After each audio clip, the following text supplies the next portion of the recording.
Le micro est pas détecté non plus. Ah. Ouais, c'est bon. Là, il voulait pas ce matin. D'habitude, il marche, mais là, il a pas voulu, donc... j'ai terminé ce que j'avais à faire, normalement, donc là, on fait une vérification, et puis on verra s'il y a des modifs à faire, et je les ferai aujourd'hui, normalement, il y aura pas. Donc ça, je pense. Ouais, je l'ai fait. Alors, j'ai fait une refonte totale, du coup, des maquettes, en fait, je les ai recommencées. Pas à zéro, parce qu'il y avait du coup le buzz, mais... Ce serait dommage que je les ai supprimés par erreur. Mais je crois que je les ai... Ah non, je les ai pas supprimés. Ah, je crois que je les ai supprimés.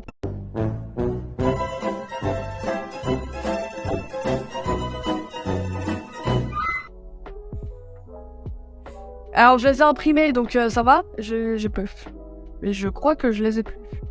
Mais je sais pas. Parce que j'ai supprimé, en fait, les diagrammes que j'avais fait qui est d'avant, parce que je les avais pas supprimés, et ça a dû passer dedans en même temps. J'ai un coup de bol parce que je les ai imprimés juste. Allô?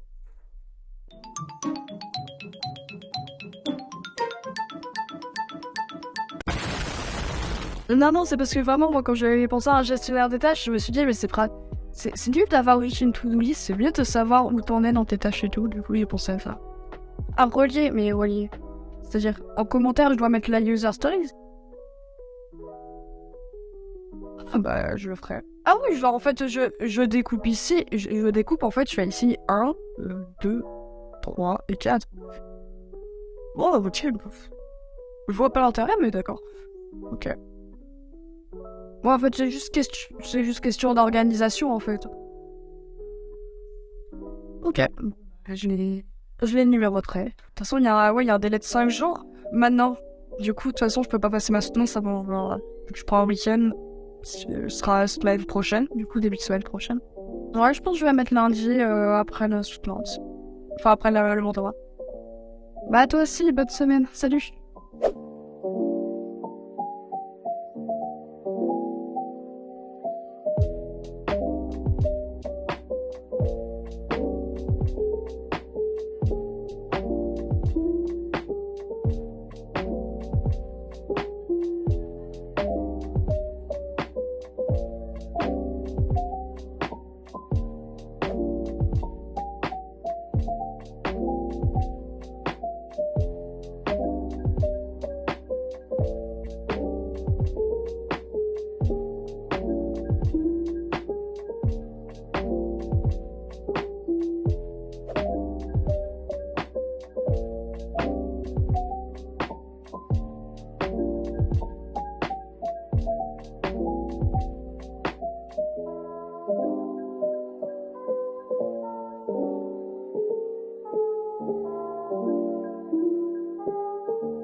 Salut.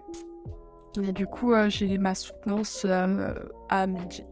Ouais, oui, mais 48 heures, ça me dérange pas. C'est juste pas me faire valider une soutenance, ce serait embêtant, je pense. J'ai galéré pour le diapo, par contre, je savais pas quoi faire. J'avais pas d'inspiration. Je voulais faire un truc par rapport au fait d'apprendre et tout, et ça m'a saoulé, j'arrivais pas. J'ai fait un peu un style de présentation comme à Apple ils font avec leur pro. Vite fait, j'ai pas le budget. Bon, ça, c'est mes wireframes, ils sont horriblement moches, mais ils ont été pratiques. Parce que du coup, j'ai présenté un peu tout sur le tas en direct. Ouais, c'est un projet très rapide, et puis, il n'y avait pas vraiment à se prendre la tête. En soi, c'était que des questions de la regard de design, etc. Sur les user stories ou les trucs comme ça, je me suis pas trop pris la tête, c'est pas compliqué.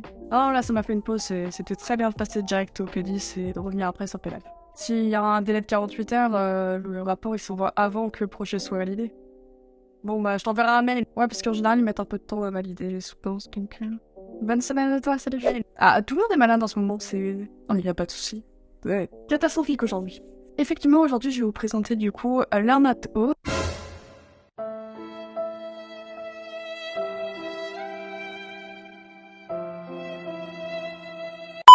Oui, 8 ans. Ah, ok, d'accord. Donc on recommence à partir du début de la présentation? Non, pas de souci. C'est de ma faute, c'est ma connexion qui n'est pas fonctionnelle.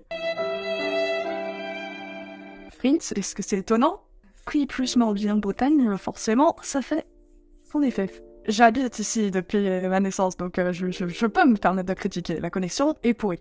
J'assume, dans les grandes villes, ça marche très bien. Dans les petites villes, ça ne marche pas du tout. La fibre, on ne sait pas ce que c'est. Je vais vous présenter du coup l'Armat Home. Donc tout d'abord, je vais commencer avec les wireframes, donc les cookies. Ensuite, je passerai sur les maquettes, les diagrammes, les user stories. Et enfin, pour terminer, le Kanban. Donc pour les wireframes, on voit vite fait des croquis faits main, un peu brouillons, juste pour visualiser ce que j'avais dans la tête pour le site. On avait des choses qui nous étaient un peu imposées, pour notamment la direction que devait partir la page de connexion et aussi la page de chat. J'ai pris ces deux éléments de compte.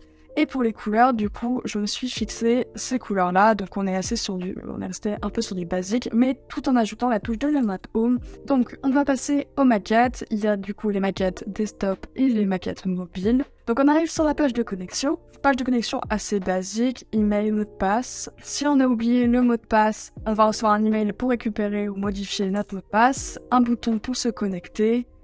Et un lien si on n'a pas encore de compte pour en créer un. Hop. Quand on arrive sur la page tableau de bord. Donc nous avons une barre de menu avec du coup les redirections vers le tableau de bord, le calendrier, gestionnaire des tâches, page de chat et une page de création. Quand on arrive, on a du coup entre guillemets une petite page du calendrier avec le jour sur lequel on est et les 3 prochains jours. On voit que on peut scroller. On a du coup les tâches, les jours qui nous sont donnés. Là, on voit que nous avons un compteur de nouveaux messages, donc des messages non lus, et les 3 dernières conversations. Et pareil, si on clique, on est redirigé vers les conversations. Et également, nous avons les tâches. On peut scroller, donc on a les petites tâches. Vous verrez que quand je vais passer sur le gestionnaire des tâches, il y aura plus de colonnes. Là, j'ai vraiment mis les essentielles, donc les tâches qui nous sont assignées. Également, si on est mentor tuteur, on aura cette colonne-là qui sera modifiée. Ce ne sera pas assigné, mais ce sera marqué « J'ai assigné ». Nous avons les tâches à faire et les tâches en pause. Donc nous avons la page calendrier assez basique. Sauf que là, c'est sur toute une semaine. J'ai décidé de faire en séminaire, c'est ce que je trouvais le plus logique. On a les événements, on peut changer de page, enfin changer de semaine. Également, on peut ajouter une tâche, donc titre de l'événement, début, la date et l'heure, fin, la date et l'heure, on peut l'ajouter. Ça ajoutera un nouvel événement. On voit que quand on clique, on peut modifier, on a un pop-up qui s'ouvre, et dans ce cas-là, on aura déjà notre titre qui était déjà mis, qui reviendra ici. Pareil pour la date et l'heure, c'est ce qu'on a fixé sur notre tâche qui sera là, et on pourra le modifier et ça se réactualisera. Également, on pourra le supprimer, et dans ce cas-là, il se supprimera du calendrier, il n'apparaîtra plus dessus. On a le gestionnaire des tâches. Donc j'ai décidé de faire comme un tableau Kanban, parce que quand j'ai eu cette idée en tête, un gestionnaire des tâches, je me suis dit, il faut qu'on puisse suivre l'avancée. Juste avoir une liste telle que To-Do, c'est pas assez complet, ça manque de quelque chose. Donc j'ai décidé de faire comme ça. Après, on peut modifier en fonction des besoins de l'application. On a les tâches que les mentors vont assigner aux élèves, donc on peut les voir. Pour les mentors, on a les tâches qu'on a assignées à l'élève qui sera affichée là. Donc cette colonne variera en fonction de si c'est un compte d'élèves, enfin d'étudiants, ou un compte de tuteur. On a les tâches à faire, du coup, des tâches en cours, des tâches en pause, parce que si du coup on les a commencées mais qu'on ne les a pas terminées et qu'on n'est plus dessus, ça sert à rien de les laisser en cours ou de les remettre à faire. Je me suis dit qu'il fallait une colonne spécifique et les tâches terminées. Comme pour le calendrier, on peut modifier. Pareil, on aura le titre de la tâche, on a une deadline qui sera déjà là. Également, du coup, on peut ajouter des tâches. Pour les tâches, on peut les commencer. En fait, chaque colonne a son encadré spécifique en fonction de ce qu'on peut faire. Parce que, par exemple, on peut pas la commencer si elle est déjà en cours. Donc, pour la page des conversations, on a un petit scroll avec les anciennes conversations. Donc, il y a les de façon les plus anciennes seront en bas et les plus récentes, du coup, Quand on clique ici, on peut démarrer une conversation. On va rechercher du coup une personne et quand on clique, ça va ouvrir une conversation. On peut du coup rechercher aussi une conversation. On cherche le nom de la personne. On va voir du coup la personne en question avec le début de la conversation.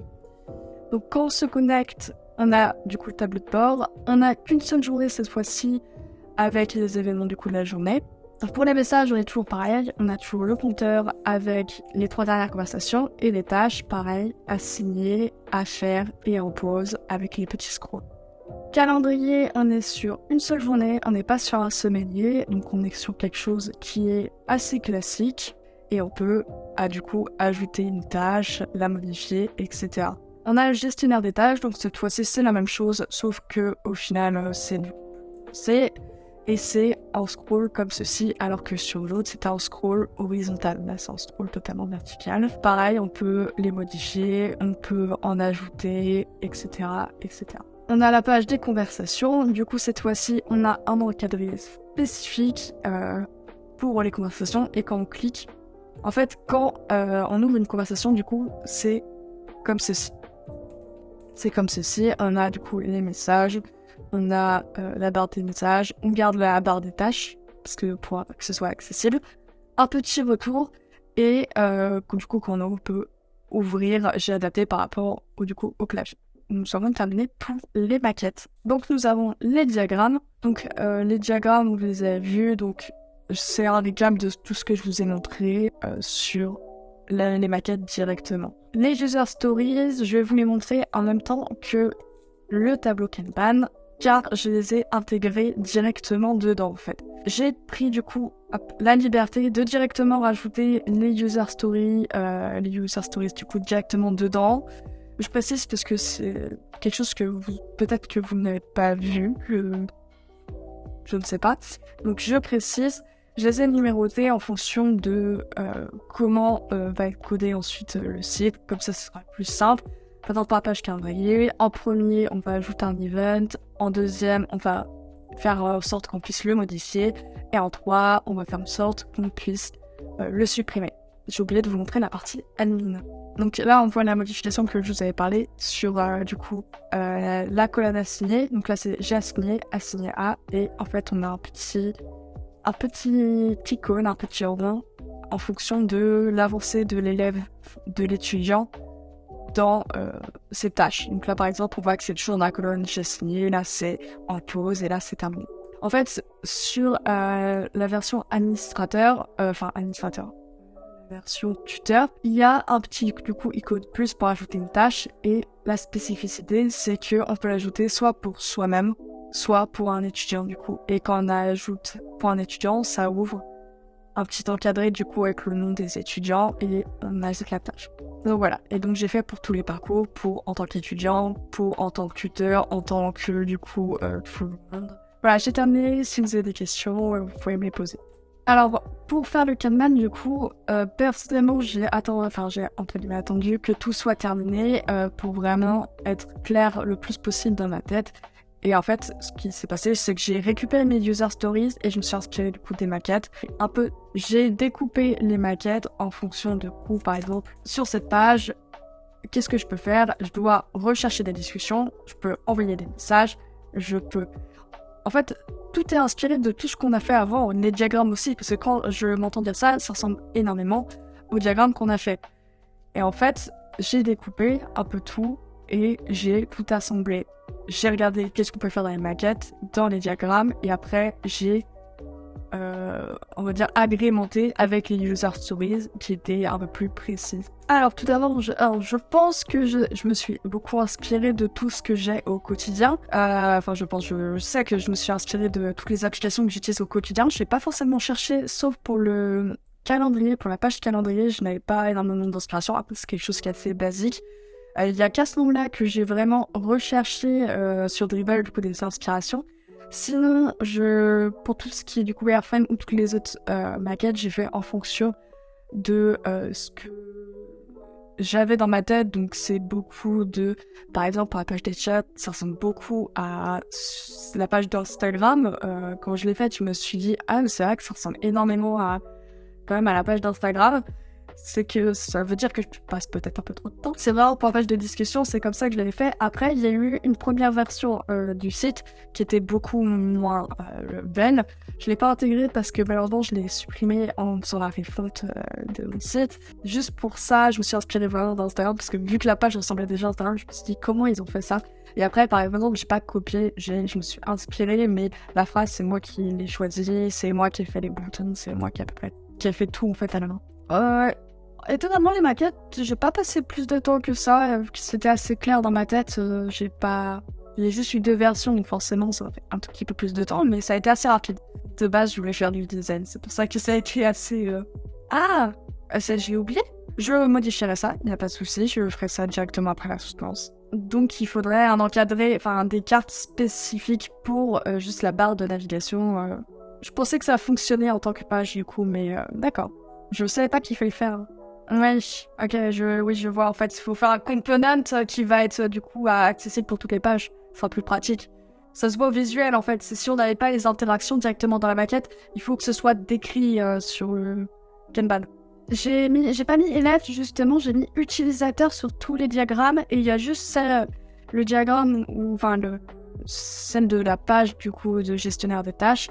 Il y a élève et tuteur, mais sur tous les autres, c'est utilisateur. C'est que les deux peuvent avoir les mêmes actions. Donc, il faut que je fasse comme le gestionnaire des tâches sur tous les autres. Ok, pas de souci. Oui, non, mais je comprends. Vaut mieux être sûr que même peut-être en faire trop que ne pas valider l'information. Ce sera fait dans l'après-midi et ce sera envoyé d'ici avant ce soir, quand même. Bah, déjà, je m'en mêle un petit peu parce que des fois, j'oublie des trucs. Même si j'ai un support, j'oublie, par exemple, pour la page d'administration, pas d'admin, mais du coup des tuteurs, je les avais pas ouverts, etc. Donc, mais c'est juste qu'en général, j'essaye de chercher dans ma tête ce qu'il me reste à dire, et en général, il me reste plus rien. Du coup, je laisse la parole. Ouais, c'est brusque un peu. Ok. Ok. Ouais, donc bien relié. Ok. Ah ouais. Ils y vont au plus simple. Il y a pas, ça existe pas. Quel plaisir. Merci. Bonne journée, bonne semaine, au revoir. Il était trop gentil.